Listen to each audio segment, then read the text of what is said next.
fez alguns procedimentos desses. Mas o pai da cirurgia foi um indivíduo chamado Arthur Bellarmino Garrido Júnior, nosso Arthur Garrido, que é o nosso da Sociedade Brasileira de Cirurgia Bariátrica, um grande líder e uma pessoa muito generosa, que foi responsável pela formação da maior parte dos cirurgiões no Brasil. Muitos, obviamente, foram para fora também para aprender, mas Arthur Garrido trouxe a cirurgia para o Brasil, depois saiu o Angariano do Paraná, em Recife, no Rio de Janeiro, era a banda gástrica. Eu assisti àquela palestra dele e disse, poxa, essa cirurgia, dá para eu fazer essa cirurgia tranquilamente. Era uma cirurgia de banda gástrica, uma cirurgia por videolaparoscopia. Nós fazíamos muitos procedimentos avançados por videolaparoscopia. E disse, esse negócio interessante. Na época eu não fazia nem ideia do que era cirurgia bariátrica. E comecei a estudar aquilo. Em 1998, eu fui para a Áustria fazer um treinamento rápido no Centro de Cirurgia da Obesidade na cidade de Salzburg e voltei para a Bahia com a ideia de começar isso aqui. Fomos para o Hospital Santo Amaro, que era a nossa casa, o lugar onde a gente estava acostumado a desenvolver uma série de projetos. Sentamos com a diretoria do hospital, da Fundação José Silveira, e criamos a estrutura necessária. Treinamos equipe, treinamos nutricionista, treinamos psicóloga. Já começamos assim. Arrumamos apartamentos para se adequar ao paciente com obesidade. Então, camas especiais, roupas especiais, tensiômetro, tudo, até seringa especial a gente pensou, agulha especial para dar injeção, tudo que pudesse ser necessário.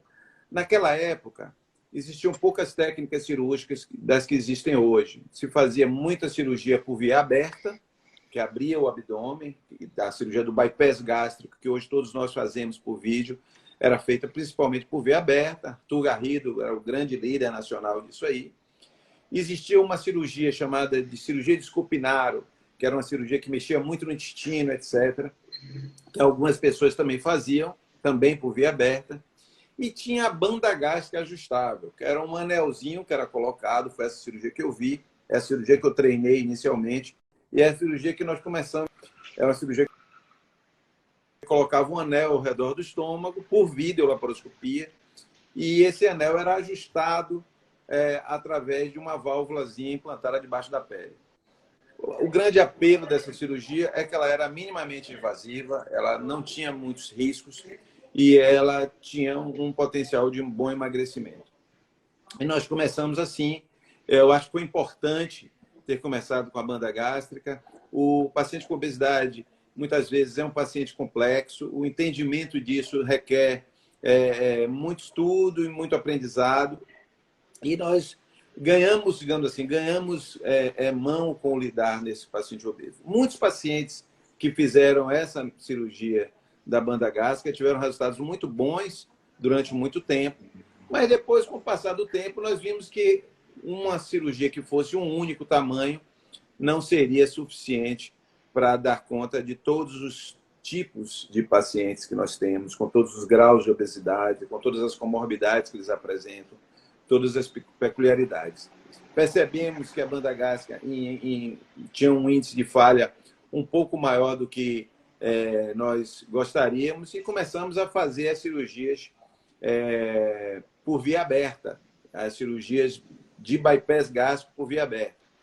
Era uma coisa complexa naquele momento. As cirurgias tinham, até a própria banda gástrica no começo, demandavam muito, o paciente ia para UTI, etc., até que nós migramos para a cirurgia por videolaparoscopia, e um papo para mais adiante. Vou devolver a palavra para a Nila, mas basicamente foi assim que nós começamos. Nós vimos isso lá fora, buscamos o treinamento, buscamos formar uma equipe que pudesse abrigar o paciente, desenvolvemos a informação hospitalar necessária para tratar o paciente com obesidade e depois fomos dando passo a passo. Obviamente, aí mais tarde a gente entra nesse aspecto, como a chegada das pessoas que hoje compõem a estrutura da Clínica Barros agregaram valor à cirurgia bariátrica e permitiram que a gente desse passos mais largos e chegássemos onde nós estamos hoje. Doutor Heitor, eu queria que você falasse um pouquinho sobre isso, porque o doutor Marcos sempre fala que a sua chegada na equipe trouxe uma tranquilidade e segurança para enfrentar as adversidades que no começo, como ele falou aí, eram mais frequentes. O fato de você ser especialista em terapia intensiva, além de ser cirurgião bariátrico, ajuda em que sentido? O que você tem para falar sobre isso? Niloca, na verdade, como o Marquinhos falou, quando a gente começou, principalmente quando a gente começou a fazer outra cirurgia que não a banda gástrica, né, o bypass gástrico, que é uma cirurgia do aparelho digestivo mais complicada, a cirurgia era feita de forma aberta, quer dizer, com grandes incisões, um paciente obeso, complicado, né, com várias questões, potenciais complicações respiratórias, complicações infecciosas. E esse doente era um doente extremamente complexo, né? A bariátrica Era uma cirurgia extremamente complexa. Eu diria que, né, Marquinhos, que parecia uma cirurgia cardíaca quando a gente ia fazer uma primeira bariátrica. A gente botava um catéter dentro da artéria para medir a pressão, a gente pegava uma veia central para fazer medicações, o doente ia para a UTI, a gente usava sonda, o doente passava 2 dias na UTI, era uma extrema preocupação, acho que a gente praticamente não dormia 2 dias aí, com as potenciais complicações, tinha dreno no abdômen, tinha um tubinho chamado gastrostomia, que a gente botava um dreno dentro do estômago. Tinha muito mais medo do que problema, mas esse medo fazia com que a gente transformasse tudo numa coisa exatamente, muito maior, né? Mas era uma cirurgia muito complexa mesmo quando a gente fazia. E era uma cirurgia relativamente demorada, né, considerando os parâmetros de hoje. E aí, com minha experiência na terapia intensiva, já que esses doentes todos eram doentes potencialmente críticos, né, eles iam para terapia intensiva, quando tinham as complicações eram extremamente graves. Então, eu acabei que me encaixei nesse começo exatamente por isso, por gostar de doente grave, por já ser intensivista, e ser cirurgião também, que eu estava buscando, na verdade, minha vocação como cirurgião geral, que eu era na época.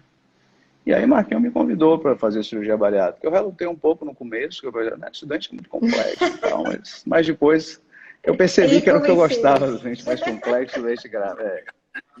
E eu juntei as duas coisas, né? E acabou que eu juntei as duas paixões que eu tenho, que é o paciente grave, o paciente crítico, que hoje em dia deixou de ser. Acho que minha utilidade hoje está um pouco, eu diria não, muito menor, graças a Deus, mas naquela época realmente a gente precisava ter um intensivista no grupo, na equipe de cirurgia bariátrica, era uma vantagem grande em termos de segurança para os doentes, entendeu? Era não. Então essa é a questão. Era não. Não, ainda é. Enorme. Ainda e veja bem, não, deixa eu falar um pouquinho é. sobre isso aí. Deixa eu interromper você. Heitor, na verdade, eu fiquei paquerando, porque ele reunia não era simplesmente ter um intensivista. Ele não era só intensivista, ele era um grande intensivista. Heitor tinha ficado 2 anos nos Estados Unidos, dos principais centros de terapia intensiva do mundo, com o cara que tinha criado a terapia intensiva. Isso era maravilhoso, porque na época não tinha tantas complicações, mas quando tinha uma, eu achava que ia morrer. O paciente ficava muito grave, aí a gente ficava meio órfão. E ele tinha esse aspecto. Além disso, esse tempo que ele ficou nos Estados Unidos, ele publicava muito, ele escrevia muitos artigos científicos, ele trouxe uma ciência muito boa para a gente. Então, a perspectiva dessa visão de ciência mais elaborada, diferenciada, era ótimo. E isso era um cirurgião laparoscopista. Só faltava dar o toque da bariátrica, que isso eu também estava pegando. Isso foi logo no começo, 2001. Então, estou falando aí de uma transição de 2 anos. Foi muito pouco tempo que a gente ficou sem Heitor nesse circuito. Mas a chegada dele, hoje, graças a Deus, os problemas diminuíram. A cirurgia diminuiu muito de complexidade. Raramente nossos pacientes hoje vão para a UTI. Quando complicam para a UTI, graças a Deus, complicam. Quando complicam muito pouco,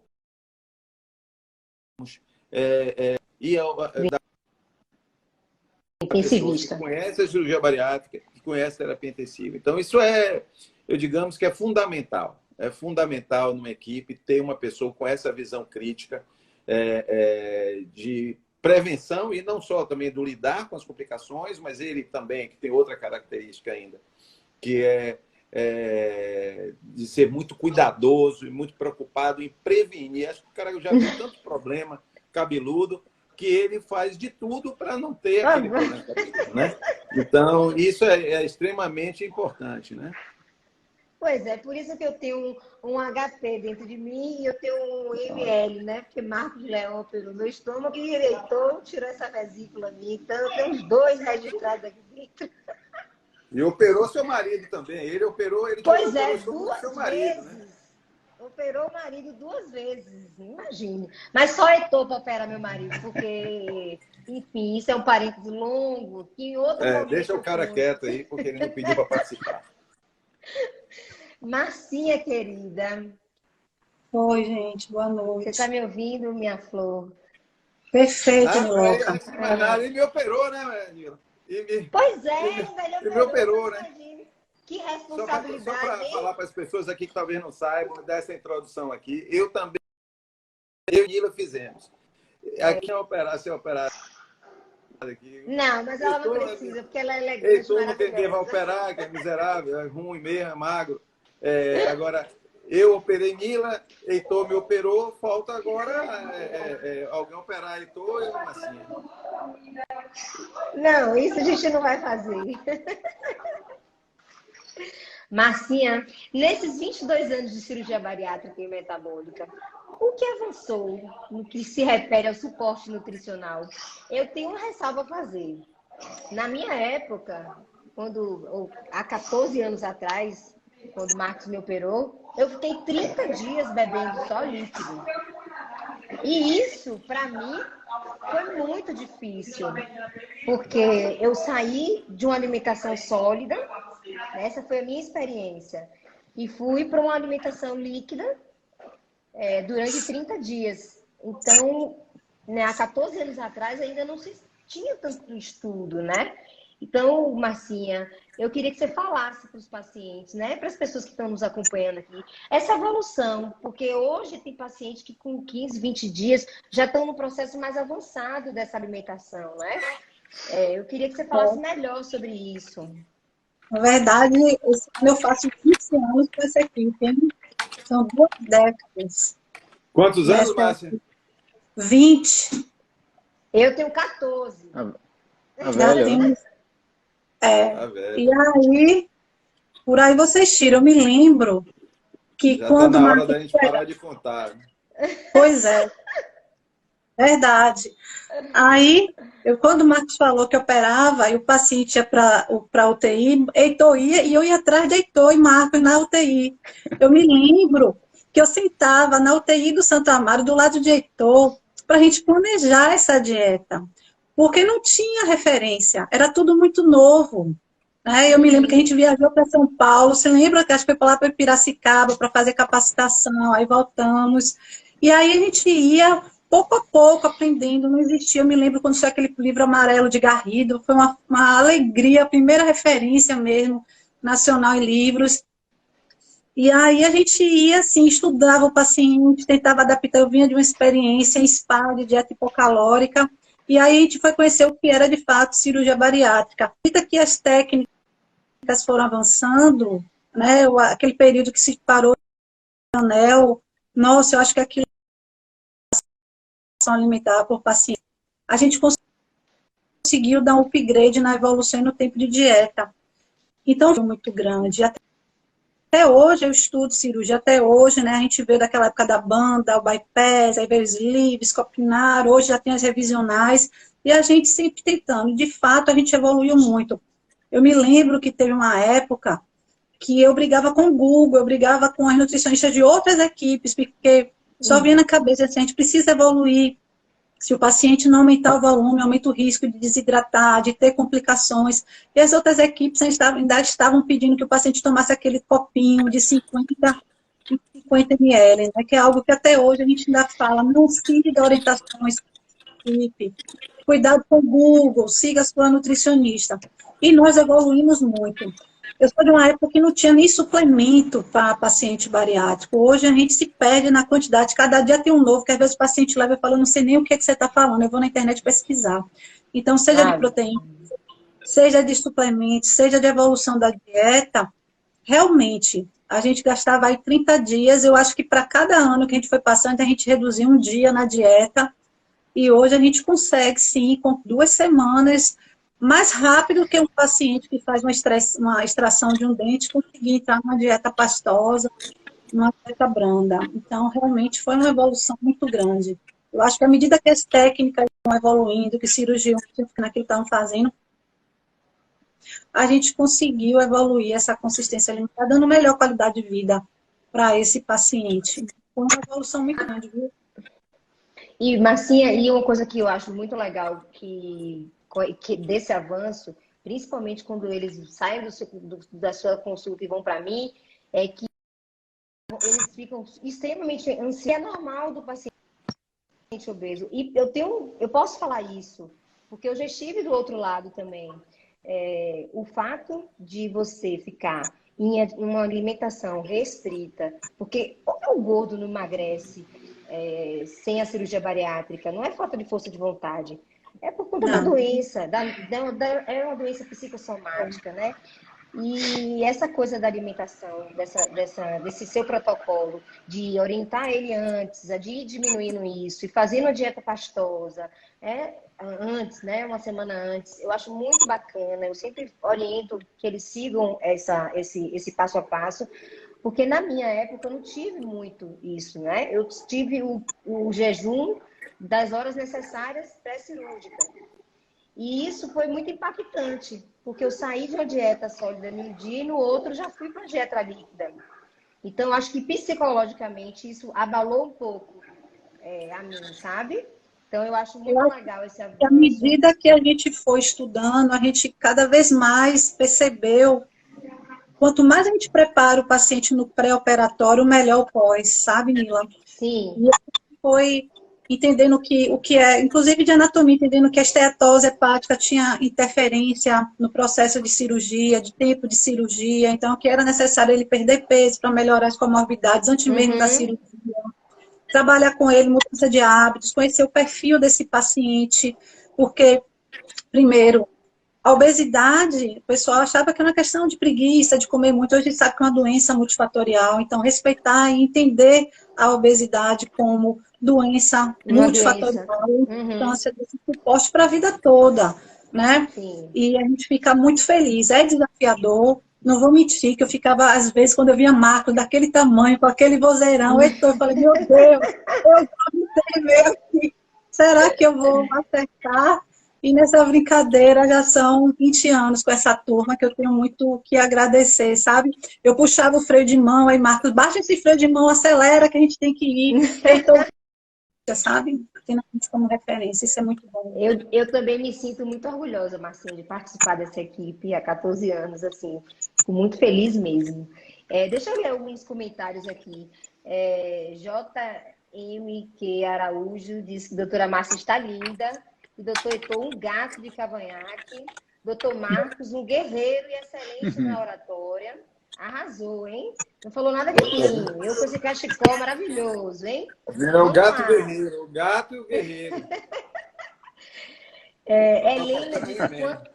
Helena Couto Moreira. Quantas lembranças. Imagine, Helena. Papai, sua filha caçula está aqui, viu, papai, falando de você. Celso de Moraes disse, show demais saber sobre o que foi a jornada, a caminhada de vocês até aqui e saber que estive em tão boas mãos. Celso falou. Niloca, chuva de elogios para Marcinha aqui, viu? Super competente, show, maravilhosa. Agora a fisioterapeuta nada, mas enfim, quem tá acompanhando aqui também é a nossa enfermeirinha Alessandra. Lili, responsável Ali, beijo. pelo cuidado dos nossos pacientes, porque é fundamental esse cuidado que a gente tem hoje. Nossa equipe é massa, né? Nossa equipe de enfermagem lá no Santa Amaro, que cuida muito bem dos nossos pacientes. É um diferencial gigantesco Por isso que Sim. quando eu resolvi me operar, as pessoas, os amigos meus de fora disseram assim, e aí, você vem operar aqui comigo? Vem operar aqui no Ô, Hospital coitado. X, Hospital Y, em São Paulo, no Rio, Chiques. Eu disse, olha, meu amigo, eu vou operar na Bahia, o meu O meu sócio, lugar. que eu sei como É. é que opera, que eu sei o que é que não tem, que eu vejo na antessala lá, quem não chega se queixando. Vou operar no meu hospitalzinho, que eu sei como é que cuidam, com o meu material. Então, esse diferencial é grande. Com esse cirurgião maravilhoso, com o Babacha que já falaram. É isso aí, garoto. É, filha do mundo, disse, gratificante assistir todo esse conteúdo expresso de forma tão espontânea. Ali, Pinheiro, hoje é o melhor.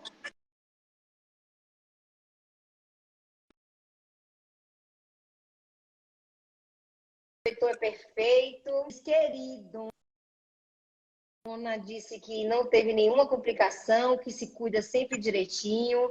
Gel disse que equipe sensacional, bacana. Eli diz que tem 4 anos de uma vida nova. Ô, Nila, Oi? vamos trazer algum conteúdo pro pessoal aqui. Vamos falar um pouquinho assim. Eu vou perguntar para Heitor, então, vou dar uma de moderador. Na visão Tá. dele, assim, a gente, no passado, a gente começou com uma cirurgia só, muito simples, né? Que era a cirurgia da banda, como já falei. Depois a gente passou a fazer todas. Vamos fazer cirurgia de bypass aberto, cirurgia de escopinaro aberta, depois cirurgia de capela laparoscópica, escopinaro laparoscópica, várias técnicas. Depois veio a gastrectomia vertical. Hoje a gente afunilou, né? Para basicamente 2 cirurgias. Embora o mundo esteja também com várias outras alternativas, ainda não totalmente estabelecidas, mas que estão aí.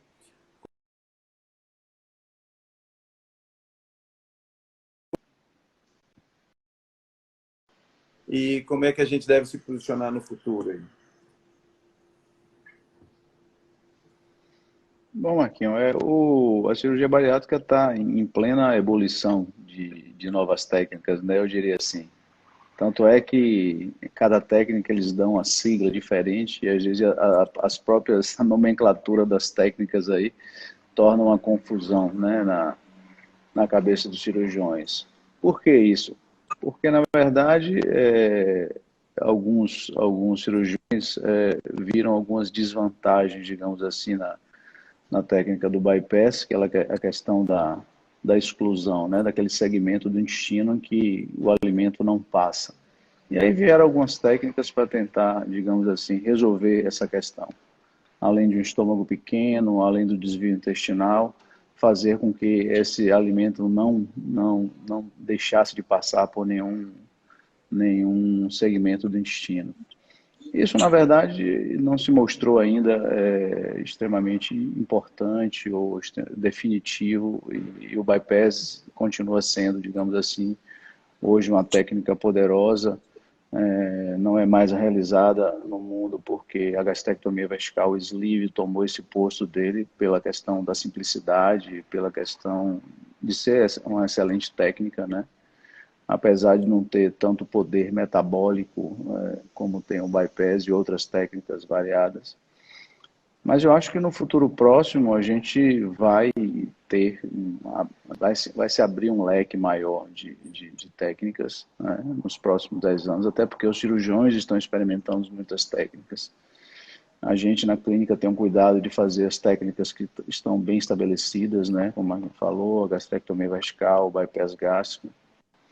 Eu, particularmente, tenho visto e namorado e estudado um pouco a técnica da bipartição, que é uma técnica nova que está sendo muito feita aí no leste europeu, na Ásia, aqui no Nordeste, alguns colegas fazendo, que é uma técnica bem interessante também, uma técnica que tem um poder metabólico bom, mas que ainda não é uma técnica que é reconhecida pelo nosso conselho, pela nossa sociedade, mas é uma técnica que deve acrescentar para o doente metabólico mais grave, para o grande obeso, e talvez seja uma técnica a mais que a gente deva incorporar no nosso arsenal. Mas como você falou, o importante é isso. Eu acho que existem grupos que só fazem, por exemplo, sleeve, existem cirurgiões que só fazem bypass, existem cirurgiões que só fazem, na verdade, esses dois basicamente.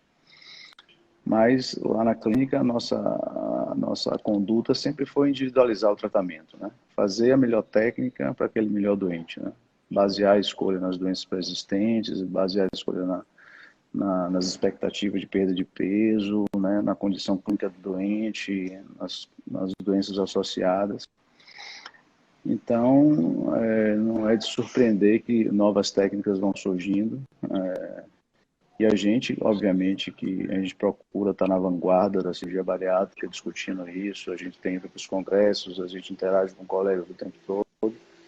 Então, a gente está antenado para esses novos entendimentos, inclusive mecanismos da cirurgia, como a cirurgia funciona, isso vem mudando muito. Então, o entendimento de como funciona há 20 anos é bem diferente de hoje.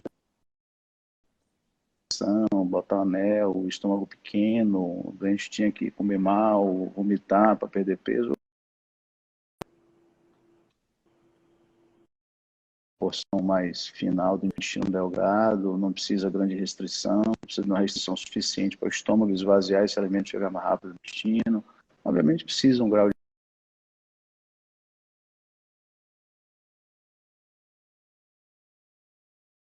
os hormônios intestinais estão começando a ser melhor entendidos. Então, tem um mundo de conhecimentos aí na cirurgia bariátrica que a gente está tendo. E... Desculpe, Nila, cortou isso. As cirurgias ainda, elas são feitas de forma aberta? Alguns pacientes chegam lá perguntando como vai ser. Existe ainda paciente que tem indicação de cirurgia aberta? Não, raros são aqueles pacientes de cirurgia aberta, né? Eu, por exemplo, eu acho que tem tem 20 anos que a gente não faz cirurgia aberta, né? Não tem mais nenhuma indicação de cirurgia aberta, a não ser naqueles casos que você começa a cirurgia laparoscópica, você identifica no alguma condição clínica, ou seja, uma quantidade grande de aderências, aderências de alças intestinais, uma dificuldade de acesso, eventualmente, para o estômago, para um fígado extremamente grande, talvez uma hérnia hiatal volumosa, mas são situações extremamente raras que você, eventualmente, faz conversão, coisa que a gente não faz também. Eu não me lembro de ter convertido nenhuma cirurgia nos últimos 15 anos. Então, falando de cirurgias primárias, né? Obviamente, se você eventualmente reopera um doente, a chance de conversão é um pouco maior. Mas cirurgia aberta não existe. A cirurgia aberta existe hoje só no contexto do SUS, né? Pela questão dos materiais que são muito mais caros da cirurgia laparoscópica. Mas a cirurgia hoje é uma cirurgia basicamente laparoscópica, né? E a cirurgia laparoscópica não trouxe somente resultado estético, não. Ela melhorou complicações, melhorou a segurança da cirurgia. E a gente não faz mais cirurgia aberta porque a gente consegue fazer praticamente tudo por videolaparoscopia, né?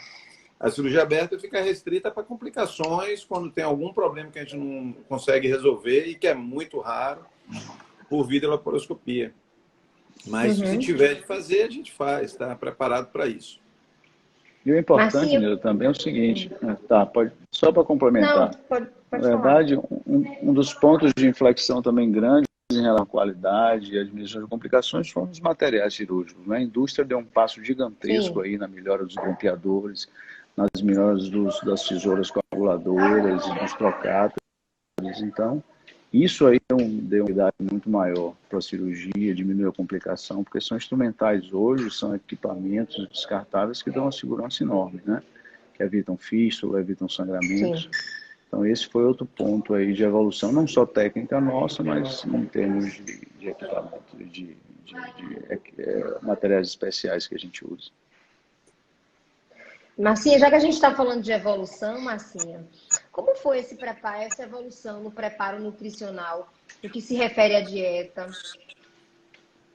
Eu acho que a nossa equipe ela acertou desde o começo, porque se tem uma coisa que a gente evoluiu no ponto de vista de tempo, de consistência, foi o preparo de antes, né? Porque não existia um protocolo pré-operatório. Eu me lembro que a gente se reunia E a gente falou, não, a gente vai fazer 3 consultas, né? Primeiro a gente conhece esse paciente, a gente faz a avaliação desse paciente, a gente abre o prontuário, dá os questionários que a gente precisa enquanto nutricionista, como recordatório, aqueles questionários alimentares. Na segunda, a gente já faz o relatório para a cirurgia, a gente já começa a falar dieta pré, e a terceira pré, a gente vai e faz a orientação da dieta pós, né? Ou seja, o que a gente pôde proteger e cuidar desse paciente antes da cirurgia, a gente fez. E isso, esse desenho, ele está fazendo 20 anos e está funcionando. A gente não criou a roda, a gente só fez a roda girar da forma correta. Deu certo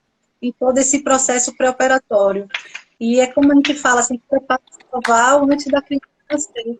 Então, quanto mais trabalhar comunitários com esse paciente antes, melhor a adesão dele no pós. Né? Conhecendo, por exemplo, tem um paciente que come mais à noite, tem um paciente que crisca, tem um paciente que tem compulsão, tem um paciente que ele é mais madrugador, aquele que é hiperfágico, meio que come muito nos horários que ele tem fome.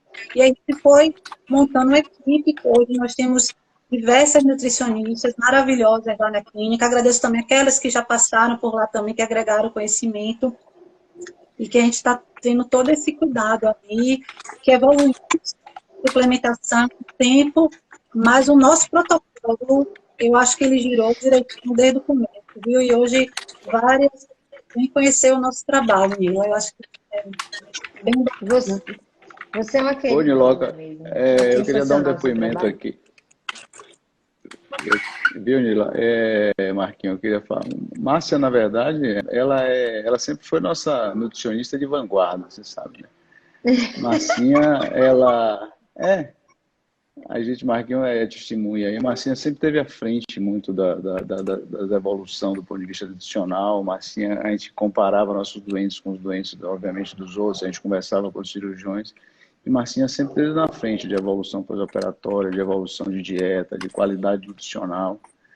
E além de ela estar sempre aí nessa vanguarda, na frente, eu acho que de todas as coisas, ela também formou muita gente. Então a gente teve uma gama de nutricionistas que passaram Sim. pela clínica, que Marcinha, com todo o seu desprendimento, ensinou tudo que ela sabe, que ela sabia e continua ensinando para todas.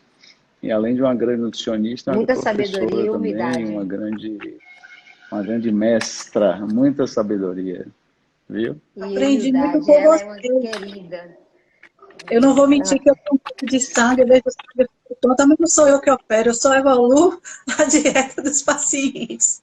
Então, assim, eu aprendi muito com esses dois aí, né? Eles sabem disso. E por várias vezes eu orei, eu falei, meu Deus, eles estão mudando a técnica, meu Deus, e agora? E a gente sentava, corrigia e vão tentando. Ah, vai, desce, sobe, bota, tira. E hoje a gente está aqui, 2 décadas dando certo, graças a Deus. E graças ao empenho Marquinhos, dessa equipe, né? Porque esses caras botam para quebrar, viu, Nila? pois Olha, é, minha eu um relato com flor. 20 anos de que uma irmã, não foi bariátrica não, mas me apresentou uma dor, ninguém sabia o que era. O Heitor estava em Las Vegas, daqui a pouco era domingo, às 10h30 da noite. Mariana entra no centro cirúrgico, aí eu fui entender o que era a cirurgia laparoscópica. Marcos operando, que era com Maria Helena ainda, naquele Santa Mar. Menina, eu só via líquido naquela cavidade, eu não conseguia enxergar nada. E Marcos assim, não é isso, não é isso, aqui o que é. Ele fez uma cirurgia, aí eu falei assim, nossa, ele sabe muito o que ele faz, com aquela tranquilidade, sabe? Parecia que estava tomando milkshake, ele estava operando. Minha irmã com uma crise de apendicite, que estava lá, pus para tudo quanto é lado, e ele lá. Então, eles gostam do que eles fazem, os dois fazem muito bem feito. Bom, gente, do ponto de vista técnico, é mais ou menos a mesma coisa. As mesmas cirurgias utilizadas para a obesidade, as mesmas cirurgias bariátricas, quando utilizadas para tratar o diabetes, ou seja, muda o foco, não precisa necessariamente mudar a técnica cirúrgica, é a cirurgia chamada de cirurgia metabólica.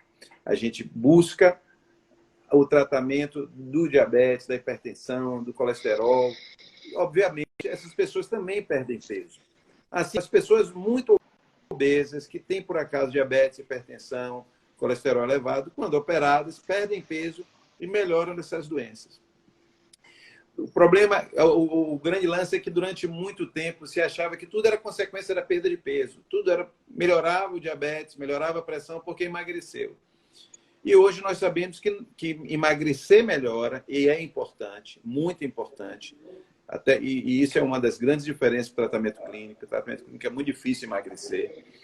Mas se descobriu que, além de emagrecer ser muito bom, a cirurgia promove algumas outras modificações que são importantes para quem tem diabetes. Então, alguns hormônios produzidos pelo intestino aumentam e isso ajuda muito no controle. O fluxo da bile, que muda de caminho quando a gente opera e chega num pedaço do intestino mais cedo, também importa.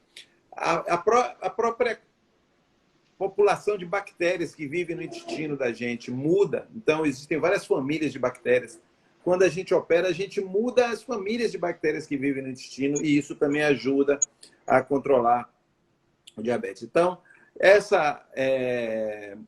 conhecimento todo trouxe à tona uma nova faceta da cirurgia bariátrica, que é chamada de cirurgia metabólica, e com isso a gente tem a oportunidade de tratar pessoas com diabetes, de pessoas que não estão tendo um controle adequado do diabetes, e com isso tem a perspectiva de doenças importantes.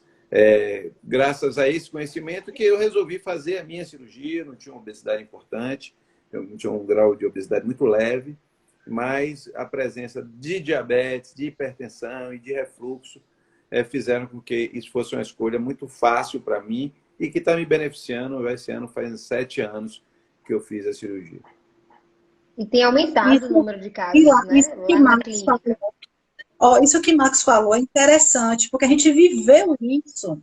Eu me lembro que o paciente retornava e a gente achava inicialmente que era porque ele perdia peso. Mas passava assim 1 ano, 2 anos, 3 anos, 4 anos, 5 anos, e o paciente, aquela melhora significativa no açúcar. A gente falava, isso não é só a perda de peso, tem outros mecanismos que a cirurgia está trazendo. Sim. E aí eu me lembro quando a Sociedade Brasileira passou a se chamar Sociedade Brasileira de Cirurgia Bariátrica e Metabólica. Então a gente tem história para contar aqui, sabe? É muita coisa interessante que a gente viveu, a gente percebia, alguma coisa está além. Né? E isso evolui, por exemplo, a gente acreditava que a B12 era só parenteral, hoje a toma de forma oral, então é um mundo do intestino. E muitas coisas ainda vão vir aí pela frente, a gente está vivenciando isso. Né? Isso é de arrepiar. Eu sou suspeita a falar, porque a gente vai vivendo isso na prática, né? A gente vai vivendo a história e percebendo como as coisas vão modificando com o tempo. E para melhor, né? Ou seja, você vai fazer mais 20 anos na Barios, né, minha filha? Vai ficar 40 anos na Barios. Velhinha. Doutor, então, tem uma pergunta aqui. Quais as vantagens imediatas que o paciente terá com a perda de peso no que diz respeito a doenças associadas à obesidade e o estigma?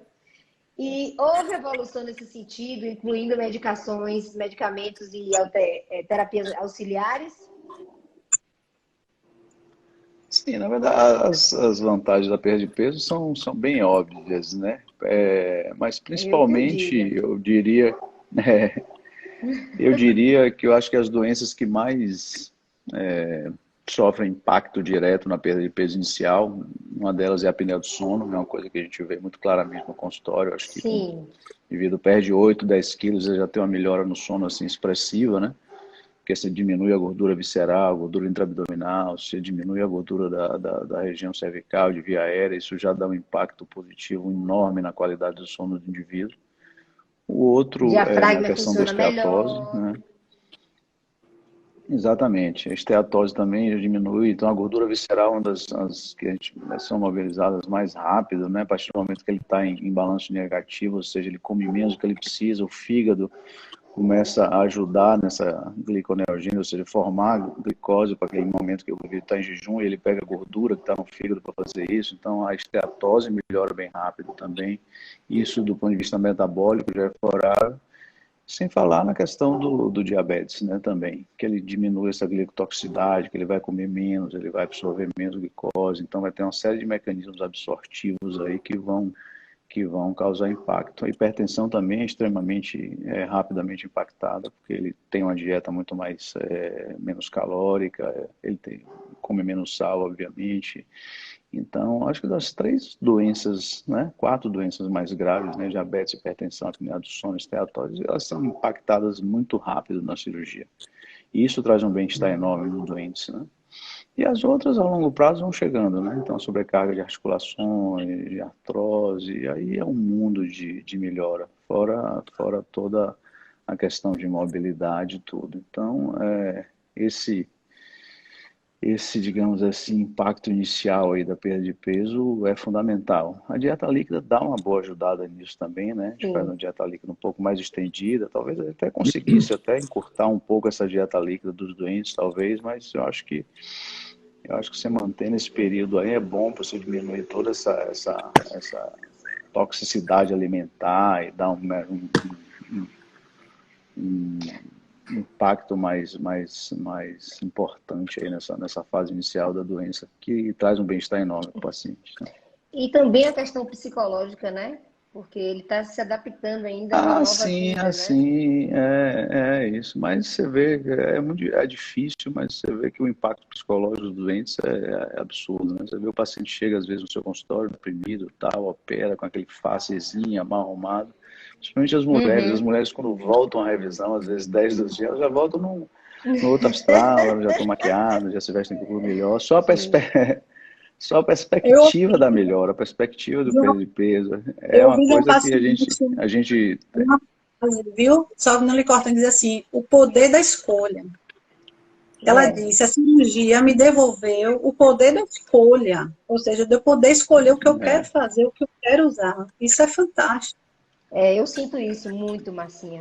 Existe, né? A gente, nesse quesito, a gente sempre foi muito de conversar, né? Marcos, Heitor, cada um tem uma forma, né? Tinha outros cirurgiões, cada um seguia também de uma forma. Existe aquele protocolo básico que considera vitamina D, B12, ferro, polivitamínico, mas existem situações que cada paciente ele vai ser avaliado individualmente mesmo, né? E cada um avaliando se ele desenvolve, se ele menstrua, se não menstrua, se tem alopecia, se tem queda de cabelo, se não tem, se de repente retorna porque quer engravidar, né? Ou que já está gestante. Então, cada caso é um caso. E a gente vai sempre suplementando. Tanto do ponto de vista de vitaminas e minerais, como também de proteína, né? Que hoje a gente tem um leque de suplementos proteicos para a gente tentar utilizar aí e prescrever para esses pacientes. Marquinhos, com os avanços da tecnologia, os resultados também têm sido melhores nesses pacientes. Como os pacientes podem prever a perda de peso no pós-operatório dessa cirurgia? Tipo, eu tenho 100 quilos, eu vou perder quanto? Como eles podem se basear? Como é isso? Bom, na verdade, a gente tem 3 componentes aí na perda de peso, né? A gente tem um componente da técnica cirúrgica, ou seja, que quem determina isso é o que a gente faz na hora da cirurgia. A gente tem as mudanças no estilo de vida do paciente, né? Então, o que ele vai agregar em termos de mudança alimentar, de atividade física. E a gente tem um componente, o terceiro tripé disso aí, que é o mais imponderável, que é o metabolismo, a genética, como cada organismo vai reagir, né? Então, essas 3 coisas combinadas determinam quem vai perder mais peso, quem vai perder menos peso. Mas nós temos dados dos pacientes, historicamente, que nós operamos. Então, a gente consegue, com isso, traçar uma expectativa. Então, eu vendo aqui como é que esses milhares, nós temos hoje mais de 5.000 pacientes, eu e Heitor, operados aqui na clínica, e a gente tem um banco de dados que a gente vê todos eles ali alinhados e a gente tem uma média. Então, eu vejo aqui no meu banco de dados, por exemplo, qual é a média. E baseado nessa média, eu posso prever, olha, a média de perda de peso no primeiro mês, eu sei que é de 11% do peso. No segundo mês, a média de perda de peso é de 16% do peso. No terceiro mês, é de 25% do peso. Mas aí tem variações individuais. Por exemplo, o indivíduo que tem IMC de 35, ele perde esse percentual menor do que o indivíduo de 50 de massa corporal. Então, se eu quiser, o meu banco de dados permite que eu faça essa composição, essa análise até mais setorizada. Eu posso colocar somente aqueles pacientes que têm um índice de massa corporal mais alto ou aqueles que só têm um índice de massa corporal mais baixo e fazer uma estimativa. É assim que a gente estima, né? Então, de uma maneira geral, o que a gente sabe é que essas pessoas perdem uma média de 30% a 35% do peso total ao longo de um ano. E nos pacientes mais pesados, essa perda se estende um pouco mais pelo segundo ano de cirurgia, e em alguns casos chegando a 40%, etc. Nos pacientes mais leves, eles perdem menos peso, né, de percentual absoluto, mas ficam mais magros, porque eles estão mais próximos da faixa de normalidade. Uhum. Então, a gente analisa isso individualmente, né, sempre munido da experiência, munido de dados, e antecipando mais ou menos o que pode acontecer. Tá. Doutor, É isso então aí. me diga uma coisa. Como é que funciona o pós-operatório imediato atualmente? Bom, o paciente depois da cirurgia, ele normalmente, uma vez finalizada a cirurgia, falando bem imediato mesmo, né? Finalizada a Sim. cirurgia, ele desperta da anestesia, ele usualmente fica se recuperando na sala de recuperação pós-operatória, dentro do centro cirúrgico mesmo, né? Por volta de mais ou menos uma hora e alguma coisa. É o tempo que o anestesista vai reavaliá-lo e se ele estiver sem dor, estiver bem acordado, ele vai descer para o apartamento, né? Hoje em dia, os pacientes não vão mais para a UTI, a não ser Uhum. raras exceções, pacientes que têm apneia grave ou pacientes hipertensos graves. Mesmo esses aí, normalmente a gente compensa essas patologias antes para ele entrar na cirurgia já de uma forma mais tranquila. E o que acontece é que depois, descendo para o quarto, ele já deve ser estimulado a deambular, né? Ou seja, caminhar. Então ele pode ir no banheiro, ele pode caminhar no quarto, o fisioterapeuta normalmente já vai estimular ele a fazer uma fisioterapia, tanto respiratória como motor, ou seja, pegá-lo, vai caminhar. Então, o que a gente chama de deambulação precoce hoje, caminhada precoce, é um das ferramentas que a gente usa exatamente para prevenir qualquer complicação relacionada a tromboembolismo, seja trombose venosa profunda ou embolia pulmonar. Então é importante que ele se movimente logo após a cirurgia. Então não existe mais essa questão de a gente ficar restrito no leito, só pode levantar. Então, ele acordou, está apto, ele vai sentar, se sentiu bem, vai levantar, né? Uhum. A dieta da mesma forma, então já precocemente ele já vai também tomar os líquidos, então normalmente 3 a 4 horas depois da cirurgia a gente já vai começar com líquidos claros, uma alíquotazinha pequena de 50 ml, ele já vai bebendo a cada 2 horas, e ele vai ter hidratação venosa, vai ter remédio para dor, vai ter remédio para náusea, e normalmente ele fica no hospital em torno de 24 horas. Mas hoje em dia 80% dos pacientes, eu diria, eles saem de alta no dia seguinte à cirurgia. A não ser que tenha um pouquinho mais de cólica, de dor, ou tenha uma dificuldadezinha um pouco maior de digerir os líquidos. Aí a gente normalmente mantém ele no hospital por o segundo dia. Mas normalmente ele vai para casa no primeiro dia. Indo para casa, ele já vai receber as medicações que ele vai usar em casa. Normalmente é um comprimido de pantoprazol, outro prazol desse aí, que ele vai usar todo dia de manhã para prevenir, na verdade, inflamação do estômago. Ele vai Uhum. usar as injeções de um anticoagulante para prevenir trombose venosa também. Ele vai sair com a meia de compressão, ele vai fazer caminhadas leves durante o dia e vai usar um analgésico simples aí, seja de pirona ou paracetamol, um analgésico desses comuns aí, que normalmente a cirurgia dá muito pouca dor pós-operatória.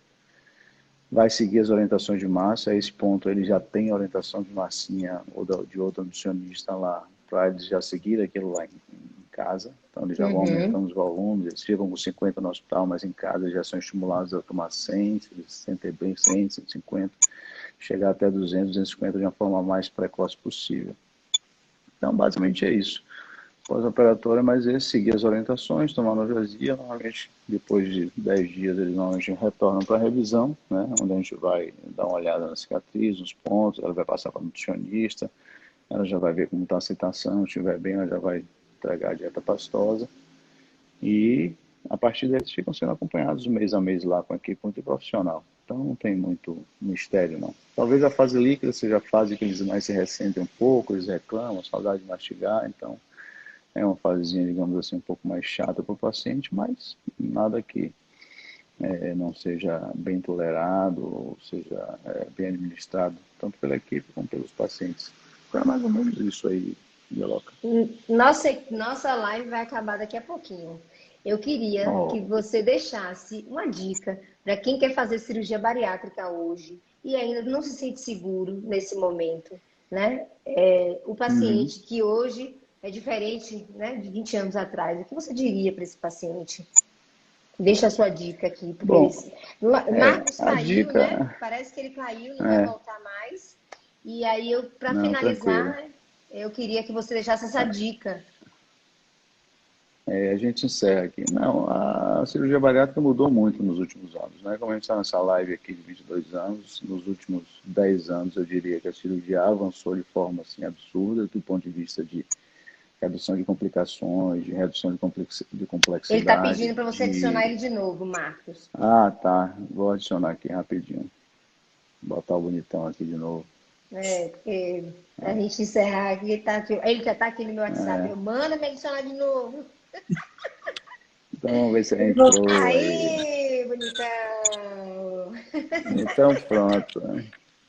Então eu diria para quê? Como você caiu... Repita a pergunta aí, Niloca, lá. Pois é, como você caiu, eu pedi para Heitor, a gente está finalizando essa live, né? Porque faltam poucos minutos. Eu queria que vocês deixassem uma dica para quem quer fazer a cirurgia, mas não se sente seguro nesse momento, né? O paciente hoje é diferente do paciente de 20 anos atrás. Então, assim, eu queria que vocês falassem isso. Aí eu estava falando para Heitor como você tinha caído. Heitor estava falando aí. Eu estava ouvindo, Anilinha. Eu estava ouvindo. Tá. Heitor dá a dele, depois eu dou a minha. Tá. Então basicamente, como a cirurgia bariátrica avançou muito nos últimos 10 anos, eu diria, tanto em conceito quanto em resultado, ou seja, qualidade de resultado. Então eu sugiro que, inclusive, alguns pacientes, principalmente pacientes e o público leigo em geral, ele tem alguns conceitos arraigados, a ser incorporados, muito antigos da cirurgia bariátrica, né? Em todos os aspectos. Conceito de complicações, conceito de dieta, conceito de como vai ser a qualidade de vida de pós-bariátrica. Então, alguns têm ainda aquela ideia de muita restrição, de muita limitação. Então, isso tudo mudou absurdamente. Então, se você pensa em fazer cirurgia bariátrica e você tem medo por conta de todos esses conceitos que você incorporou, que as pessoas alimentaram você com esses conceitos, sugiro que você procure um profissional, procure um cirurgião, procure uma clínica com equipe multiprofissional, preferência Barros, é claro. E procure saber um pouco sobre a cirurgia. Converse, procure saber sobre a cirurgia, que a gente tem, na verdade, novidades boas, os conceitos são melhores, a tolerância da cirurgia é muito melhor, a qualidade de vida pós-cirúrgica hoje é muito tranquila. Marquinhos aqui, a prova viva disso aí, 7 anos operado, vive extremamente bem. 14. Você, Niloca, também. Você até esquece que você foi operada, por incrível que pareça. Você já está tão... Eu esqueço que você foi operada. Então, meu conselho é esse, esqueça um pouco. Pois é, mas se escrever... Exatamente. Então, esqueça os velhos conceitos, né? Esqueça os velhos conceitos, esqueçam que as pessoas falam sem não ter um conhecimento de causa bem estabelecido. Então, procure uma clínica de cirurgia bariátrica, procure conversar com um cirurgião experiente, um cirurgião que conheça os mecanismos da cirurgia, as técnicas, e eu acho que você vai mudar a sua opinião sobre a cirurgia bariátrica e metabólica. E você, bonitão, o que você tem a dizer, Marco Leão? Minha linda, eu vou dizer o seguinte, como o Heitor colocou aqui, a cirurgia evoluiu muito, mudou muito nos últimos 20 anos e se tornou ainda mais segura. O conhecimento que nós adquirimos fez com que, além dela ficasse mais segura, ficou mais confortável, com menos efeitos adversos, menos efeitos colaterais, mais efetividade. O que não mudou muita coisa foi a doença. A doença continua limitando igual a 20 anos atrás. Muita gente faz cirurgia bariátrica hoje, e muita gente tem medo de fazer cirurgia bariátrica hoje porque desconhece. E, infelizmente, as pessoas costumam dar palpite sem entender o que é. Então, uma pessoa que às vezes tem uma experiência, e aí, de antemão, a gente sabe que, como tudo na vida, tudo aquilo que é negativo salta mais aos olhos do que aquilo que é positivo. Então, os milhares de pacientes que estão aí muito bem, ficam muito mais na sua. E os poucos pacientes que, por acaso, experimentam algum transtorno, alguma reação adversa, falam muito mais ou são mais repercutidos do que aqueles todos beneficiados. Então, eu digo sempre o seguinte, não se leve por um exemplo único, nem um muito bom, nem um muito ruim, porque esse é um exemplo individual. Ouça o especialista, como o Heitor colocou, porque ele tem a visão do todo, ele tem a visão da análise crítica e pode trazer isso para o paciente. Tá? Os estudos Uma coisa que eu queria. Nós temos muita ciência sobre problemas de saúde. Então, é muito importante ter essa análise, ter essa consideração, que a cirurgia visa melhorar a qualidade de vida, salvar a vida, prolongar a vida.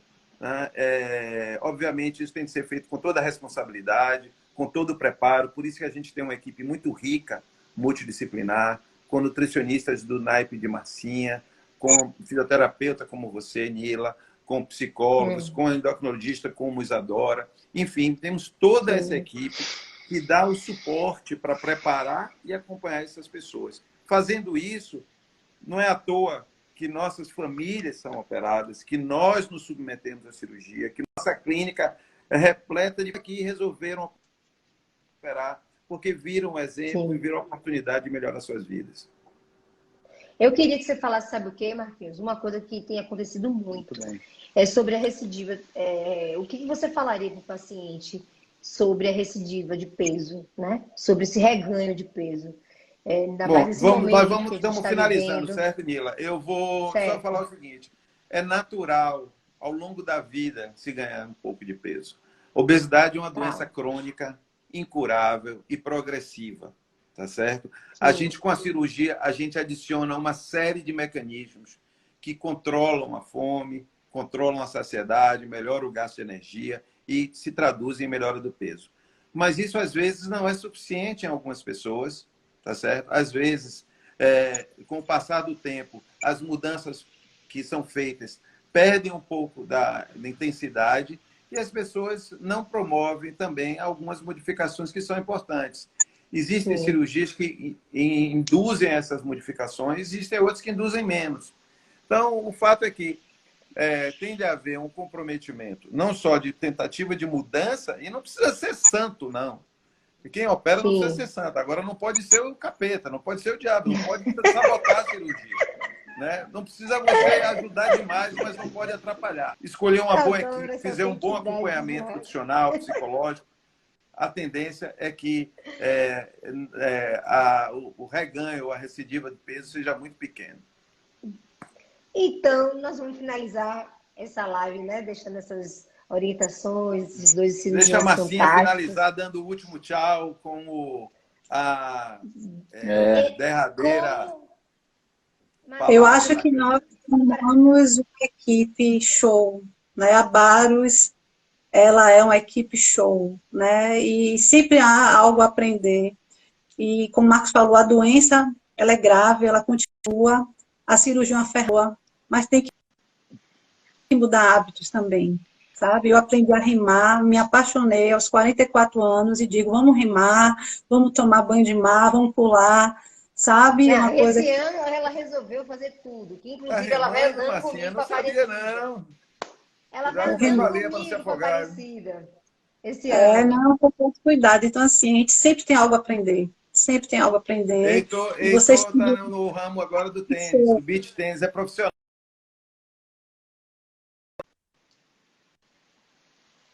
Marquinhos gosta de fazer a comida e matar a gente de inveja.